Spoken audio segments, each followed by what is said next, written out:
The climate crisis isn't coming, it's already here. And its devastating impacts are becoming more and more common.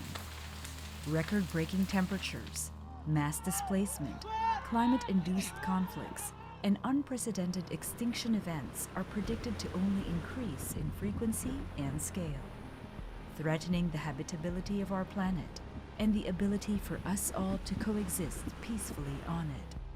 We know the fossil fuel industry is responsible, and they knew the consequences long ago. But there's another culprit who faces little to no regulation, no accountability, and no oversight. When we follow the money, we find who is responsible for funding this industry and letting this situation continue: the banks.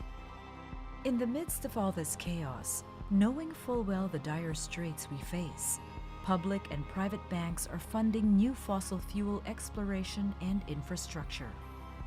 Fossil fuel companies get their money in various ways: through government subsidies, consumers, stocks, and loans.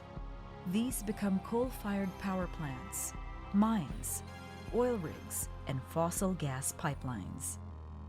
Since the Paris Agreement, the world's 60 largest banks have funneled over $3.8 trillion into the fossil fuel industry.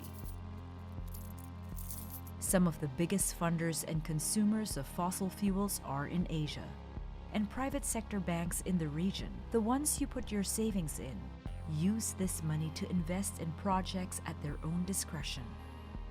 Is this how we want our hard-earned money to be spent? While public banks are more accountable to governments, our money can still be used to fund this disaster. Wealthy countries like Japan, South Korea, and China often support developments in developing countries where communities and ecosystems are more vulnerable to climate impacts. Though the impacts of climate change are affecting the whole planet, they're not affecting us equally. The ones who have contributed the least to the crisis are facing the harshest consequences. They're losing their access to lands, losing their livelihoods, and access to food, water, shelter, their homes. The banks think we can continue to put off meaningful action. It's time to move the money. It's time we cut them off. We need to work collaboratively, and we need to do it now. To shift financial flows away from fossil fuel investment and towards renewable energy. We've won before, and we can win again. When we cut the flow of money coming from these powerful institutions to these powerful institutions, we will start to see the road ahead that will bring about climate justice.